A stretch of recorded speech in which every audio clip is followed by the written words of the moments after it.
라스베이거스의 시저스 팰레스 호텔에서 한 남성이 여성을 인질로 잡고 경찰과 5시간 넘게 대치극을 벌이다 체포됐습니다.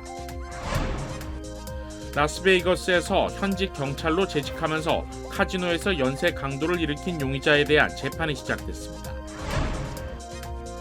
업소에 침입한 무장강도가 손님들이 아무런 반응이 없자 결국 범행을 포기하고 나가는 영상이 화제입니다. 기내식이 맛없다며 기내에서 난동을 피운 승객 때문에 항공기가 회항하는 일이 벌어졌습니다. 남가주에 본격적인 폭염이 시작됐습니다. 주말까지 기온이 더 올라갈 것으로 예상되는 가운데 리버사이드 지역에선 산불도 발생했습니다.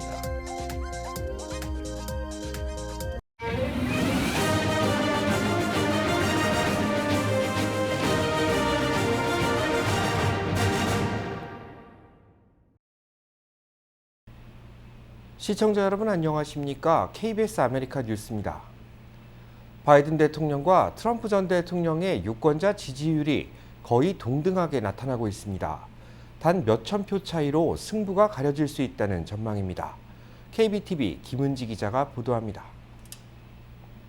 여론조사기관 모닝컨설트가 지난 7일에서 9일 약 6천 명의 유권자를 대상으로 실시한 여론조사에 따르면 바이든 대통령은 지지율 43%로 가상 양자 대결에서 지지율 42%를 획득한 트럼프 전 대통령을 1%포인트 차로 이겼습니다. 직전 조사에서 트럼프 전 대통령이 이겼는데 이 순서가 뒤집힌 것입니다. 앞서 지난달 28일 발표된 조사에서 트럼프 전 대통령은 44%를, 바이든 대통령은 41%를 각각 기록한 바 있습니다.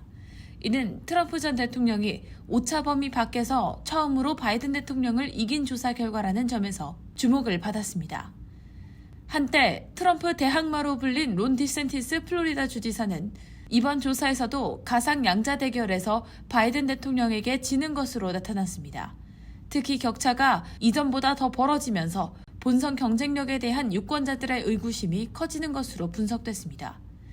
공화당 지지자 3,600여 명을 대상으로 한 조사에서 트럼프 전 대통령은 여전히 56%의 압도적 지지율을 기록했습니다.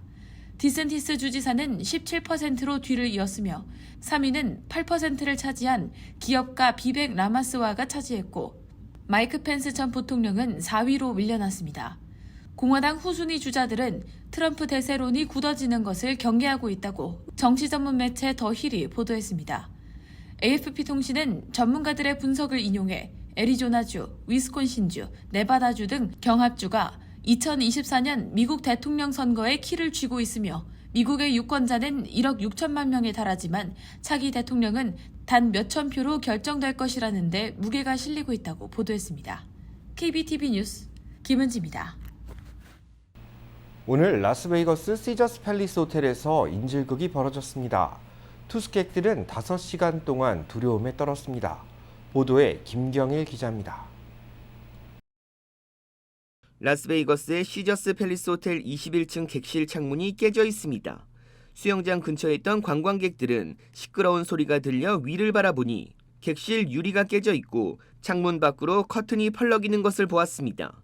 그리고 잠시 후 한 남성이 창문 밖으로 소리를 지르며 의자와 TV, 쓰레기통 등을 내던졌습니다.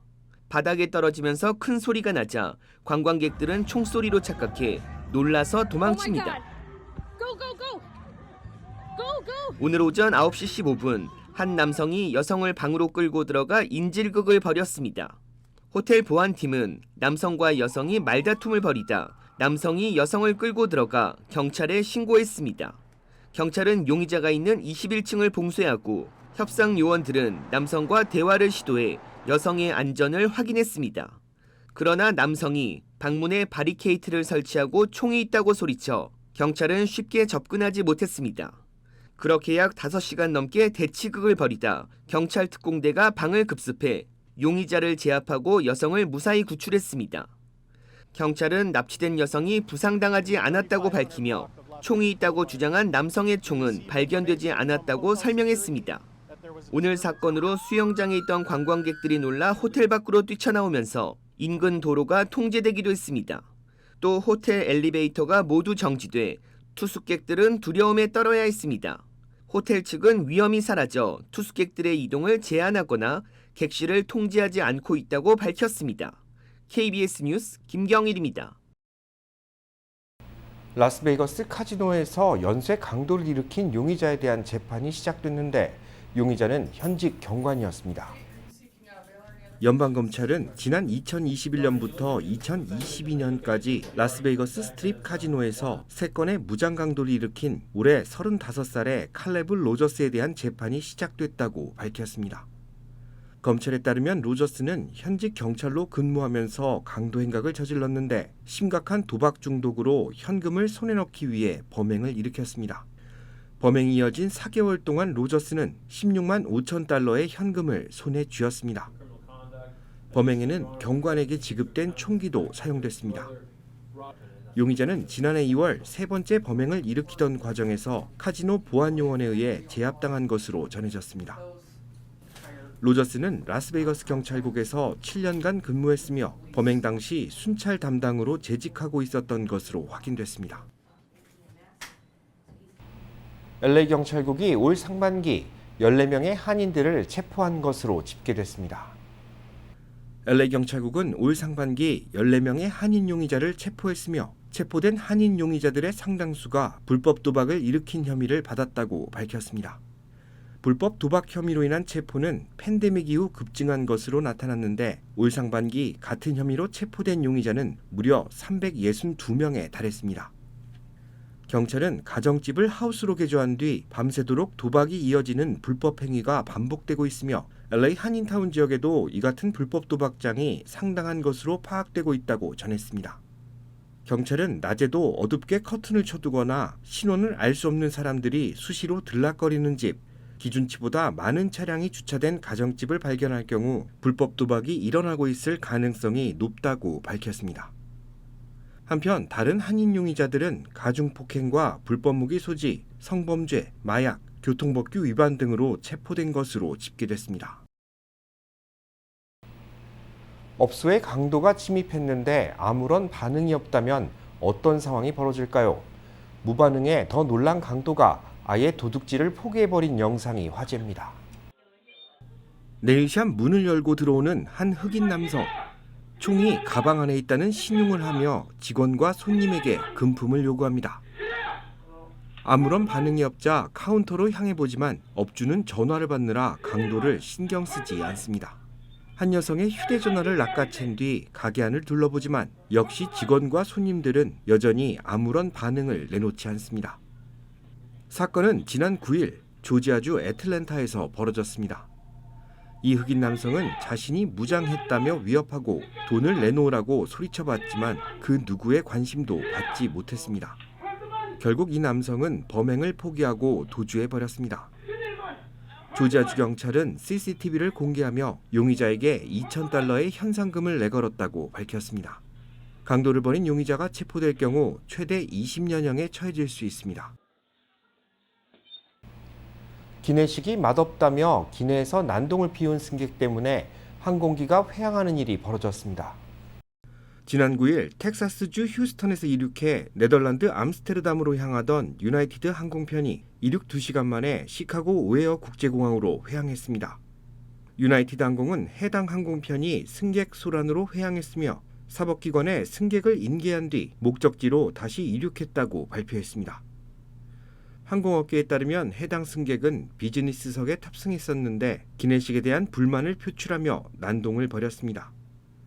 연방항공청은 기내에서 승객이 무례한 행위를 벌일 경우 최대 3만 7천 달러의 벌금을 부과할 수 있다고 밝혔으며 심각한 문제일 경우 형사 기소도 가능하다고 설명했습니다. 남가주 지역에 본격적인 폭염이 시작됐습니다. 산간과 내륙 지역을 중심으로 100도를 넘나드는 더운 날씨를 보인 가운데 리버사이드에서는 산불도 발생했습니다. 보도에 윤범수 기자입니다. 남가주를 찾아온 폭염. LA 북부 샌퍼난도 밸리 지역과 리버사이드 샌버나디노, 인랜드 엠파이어 지역을 중심으로 90도 중반에서 100도에 이르는 기온 분포를 보였습니다. 지역별로 한인들도 많이 사는 벤나이스 지역은 오늘 낮 최고 기온 93도, 체스워스는 94도를 기록했습니다. 그 밖에 리버사이드 97도, 팜스프링스는 한낮 최고 기온이 무려 110도를 기록했습니다. 폭염으로 인한 산불도 시작됐습니다. 리버사이드 카운티 소방국에 따르면 오늘 낮 12시 45분 매드밸리 지역에서 시작된 라이더 산불이 10에이커를 태우고 이 시각 현재 빠르게 확산 중이며 진화율은 0%입니다. 산불로 인해 일부 건물과 차량이 불에 타는 등 재산 피해도 발생하고 있습니다. 화재 당국 캘파이어에 따르면 현재 주요 산간 지역 습도가 5에서 15% 정도로 매우 건조한 상태라 추가 산불 우려도 커지고 있습니다. 이런 가운데 날씨는 주말이 가까워지면서 더 더워질 전망입니다. 남가주 국립기상청은 산타클라리타와 엔텔로프, 샌 게브리얼 밸리, 리버사이드, 샌버나디노 카운티 등 지역에 오는 목요일부터 시작해 다음 주 월요일까지 폭염주의보를 발령한 상태인데 기온 분포에 따라 일부 지역은 금요일부터 폭염 경보로 격상될 것으로 보입니다. 기상청은 주말을 넘겨 다음 주 월요일 이후 해안가에 불어오는 바람의 영향으로 기온이 다소 낮아지겠지만 전체적으로 더운 날씨는 다음 주 내내 계속 이어질 것으로 전망하고 있습니다. KBS 뉴스 윤범수입니다. LA시 수도전력국이 저소득층 가정에 에어컨 설치비를 지원하고 있습니다. 무더위로 인한 시민들의 불편을 최소화시키기 위한 조치로 풀이됩니다. LA시 수도전력국은 창문형이나 휴대용 간이 에어컨 설치에 최대 $225를 지원하고 있다고 밝혔습니다. 이는 소형 에어컨 가격의 80%에 해당되는 금액인데 모델에 따라 전액 무료로 마련할 수 있는 제품도 있습니다. 이 혜택은 LA시 수도전력국의 저소득층 혜택을 받고 있는 가구만 받을 수 있습니다. LA시 수도전력국은 홈페이지를 통해 구매 가능한 상품과 할인된 제품 가격을 안내하고 있으며 할인 혜택을 받기 위해서는 LA시 수도전력국 계좌를 입력해야 한다고 전했습니다. 캘리포니아주에 거주하는 1,116만 명의 전과 기록이 자동으로 말소됐습니다. 캘리포니아주 검찰은 지난해 7월부터 12월 사이 1,116만 건의 전과가 말소됐으며 전과 기록을 가진 대부분은 경범죄로 입건된 경우였다고 밝혔습니다. 전과 기록 자동 말소 제도는 지난 2021년 1월 발효된 법안에 근거를 두고 있는데 경범죄나 폭력이 사용되지 않은 중범죄 혐의로 체포된 뒤 형기를 마친 사람에게만 적용됩니다. 성범죄 등 사회적으로 무리를 일으킬 수 있는 범죄에 대한 기록은 말소되지 않으며 재범을 일으킨 용의자에 대한 기록도 말소되지 않습니다. 캘리포니아주는 전과 기록으로 사회 진출에 어려움을 겪는 시민들을 돕기 위해 이 같은 정책을 도입한 바 있습니다. 부동산 매매와 임대 시 홍수 발생 위험에 대한 정보를 제공하는 법안이 뉴저지주에서 시행됩니다. KBTV 전상희 기자입니다. 필 머피 주지사는 홍수 피해를 당할 가능성이 있는지 등을 의무적으로 명기하도록 하는 홍수 정보 공개 의무화법에 서명했습니다. 법안은 앞으로 주택, 건물 등 부동산을 팔거나 임대하려는 부동산 소유주들은 매매 과정에서 필요한 서류에 해당 부동산이 과거 홍수 피해를 입었는지, 홍수 예상 지역에 위치하고 있는지 등 홍수 피해 가능성을 의무적으로 명기해야 합니다. 이 법이 시행되면 부동산 소유주는 주택, 아파트, 사무실 등을 임대할 때 세입자에게 연방정부가 제공하는 전국 홍수 보험 프로그램에 가입해 피해가 났을 때 보상을 받을 수 있다는 내용도 설명해야 합니다. 뉴저지주가 이처럼 부동산 매매와 임대 시 홍수 관련 정보 공개를 의무화한 것은 지구온난화와 해수면 상승으로 홍수가 많아지고 예상 피해 지역이 넓어지고 있지만 부동산 매매와 임대 시 이러한 정보가 제대로 공개되지 않아 매입자와 세입자가 예기치 못한 피해를 당할 수 있어 이를 막기 위한 것입니다. 이와 함께 머피 주지사는 최근 뉴저지주 곳곳에서 피해가 늘고 있는 자동차 절도를 막기 위한 4개의 법안에도 함께 서명했습니다. 이번에 발효된 자동차 절도 방지법은 차량 절도범에 대한 처벌을 대폭 강화하고 대규모 도난 차량 매매 조직에 대한 수사를 확대하고 주요 중고 부품의 매매 과정을 투명화하는 등의 내용을 담고 있습니다. 또 머피 주지사는 주의회를 통과한 공립학교 교사 및 교직원의 병가 사용을 대폭 확대하는 병가 사용 확대법도 서명 발효시켰습니다. 이에 따라 앞으로는 교사 및 교직원들은 직계가족의 질병과 치료 지원, 직계가족의 사망, 자녀의 학교 회의 또는 행사, 가정폭력 또는 성폭력 발생 등 다양한 경우에도 최대 10일까지 병가를 사용할 수 있습니다. KBTV 뉴스 전상입니다. 우체국이 경쟁적인 가격대의 택배 서비스를 시작한다고 밝혔습니다. 배송업계 경쟁이 보다 치열해질 거라는 전망입니다. 연방우체국은 UPS 등 사설 택배 서비스보다 저렴한 가격대의 그라운드 어드밴티지 택배 서비스를 시작했다고 밝혔습니다. 그라운드 어드밴티지는 최대 70파운드까지 배송이 가능한데 전국 50개 주를 포함해 군부대와 미국령 지역에 배송이 가능합니다. 배송은 영업일 기준 5일 내 이뤄지며 기본 요금은 $4 75센트에서 시작됩니다.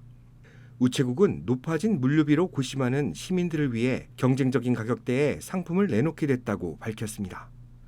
이 서비스는 아마존과 이베이 등 전자상거래 업종에 종사하는 소규모 자영업자들에게 인기를 끌 것으로 전망됩니다. 패스트푸드 체인들이 드라이브스루에 AI 시스템 도입을 확대 추진하고 있습니다. KBTV 강정민 기자가 취재했습니다. 패스트푸드 체인 화이트캐슬의 점원 줄리아는 회사의 자랑입니다. 손님에게 치즈가 들어간 햄버거로 업그레이드할 것을 권하고 음료도 비싼 쉐이크류를 잘 판다고 합니다. 가끔 고객 주문을 못 알아듣지만 회사 측은 점점 나아질 것이라며 만족해했습니다. 다른 패스트푸드 체인 델타코도 올해 비싼 옵션 메뉴를 잘 파는 점원을 들였습니다. 이 점원들은 모두 인공지능 기반 음성 인식 시스템으로 드라이브스루 주문을 맡고 있습니다. 업체에 따르면 정확하게 고객 음성을 인지하지 못하는 사례가 적지 않지만 기업들은 AI 점원이 영업을 잘한다며 매출 증대를 기대하고 있습니다. AI 주문 시스템 제작업체 프레스토 오토메이션 측은 블룸버그에 AI 점원은 거의 모든 주문을 받을 때 80%는 비싼 옵션을 권하도록 고안돼 있다고 말했습니다. 사람과는 달리 스스럼 없이 더 비싼 것 주문을 요구할 수 있다는 것입니다. 월스트리트 저널에 따르면 화이트캐슬 줄리아는 10번 중 3번은 사람의 도움이 필요했습니다. AI라기보다 인간의 기초적인 말을 알아듣는 자동화 기계 수준이란 비판도 있지만 일주일에 40시간 이상 필요 노동력을 줄여주고 있다고 프레스토 측은 설명했습니다. 코로나19 팬데믹을 계기로 키오스크 계산대가 거의 모든 패스트푸드 매장에 깔린 데 이어 AI가 말로 하는 주문까지 맡게 되면 앞으로 매장 인력이 급감할 것이라는 우려가 나오고 있습니다. 맥도날드는 텍사스 주에서 완전 무인 점포를 실험 운영 중입니다. 블룸버그는 외식 산업은 일자리의 8%를 차지하는 주요 고용 산업이지만 AI 도입이 늘면서 패스트푸드점 점원들은 점점 AI로 대체되는 콜센터 직원 같은 운명에 처할 수 있다고 내다봤습니다. KBTV 뉴스 강정민입니다. 북대서양 조약기구가 우크라이나에 신속 가입을 약속했습니다. 보도에 김귀수 기자입니다. 리투아니아 빌뉴스에서 열리고 있는 나토 정상회의에서 31개 나토 회원국들은 우크라이나의 신속한 가입에 동의했습니다. 회원국들은 나토 가입 절차가 개시될 경우 반드시 거쳐야 하는 절차인 회원국 자격행동계획 MAP를 면제해 주기로 합의했습니다. 나토 회원국 가입 절차가 시작되면 후보국은 정치, 군사, 경제 등의 분야에서 나토가 요구하는 수준의 까다로운 개혁 작업을 거쳐야 합니다. 2020년 나토에 가입한 북마케도니아는 MAP 절차를 밟는 데만 20년이 걸렸는데 우크라이나에는 이 과정을 생략해 주겠다는 겁니다. 나토는 하지만 명확한 가입 일정을 제시하진 않았습니다. 미국과 독일 등에서 러시아를 불필요하게 자극할 수 있다며 반대했기 때문인 것으로 전해졌습니다.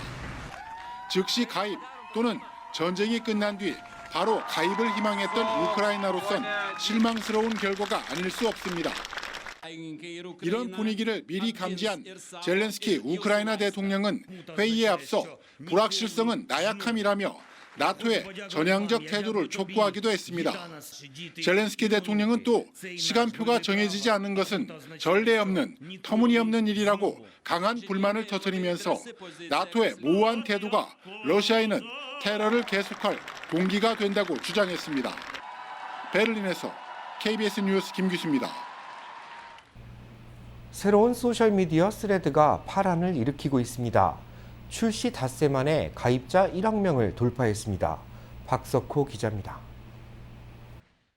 마크 저커버그의 야심작 스레드의 가입자가 1억 명을 넘어섰습니다. 출시 닷새 만입니다. 인스타그램 아이디를 그대로 쓸 수 있다 보니 20억 명에 이르는 인스타그램 이용자들이 스레드의 발판이 되고 있습니다. So for me, as someone that jumped on Instagram for years and I built my own following for years and I'm verified today, it's like all my work can pay off now. 일론 머스크의 트위터도 영향을 받고 있습니다. 스레드가 출시된 이후 이틀 만에 트위터의 데이터 전송량이 일주일 전보다 5%나 줄었습니다. 트위터의 인증 서비스 유료화 정책 등에 대한 반감 때문에 이용자들이 스레드로 갈아타고 있다는 분석이 나옵니다. I think anything can basically rival Twitter nowadays. Yeah, I mean Elon Musk has completely ruined Twitter. 반면 스레드가 트위터의 아성을 무너뜨리지 못할 것이란 전망도 나오고 있습니다. 적극적인 이용자 수가 매달 3억 5천만 명에서 5억 3천만 명에 이르고 국가 지도자급 인사들도 여전히 트위터를 쓰고 있기 때문입니다. But it comes down to the addiction of Twitter is not going away, just given the content and the community that they've built over the last decade. 어쨌든 머스크는 스레드 출시에 대해 불쾌감을 감추지 않고 있습니다. 스레드가 트위터를 복제했다며 경쟁은 좋지만 베끼는 건 아니다라는 글을 트위터에 올리며 소송까지 준비하고 있습니다. 스레드 출시를 앞두고 격투기로 한판 붙어보자며 기싸움까지 벌였던 마크 저커버그와 일론 머스크. 소셜미디어 승자 자리를 놓고 신경전은 더 치열해지고 있습니다. KBS 뉴스 박석호입니다.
KBS 아메리카 뉴스 마칩니다. 시청해 주셔서 고맙습니다.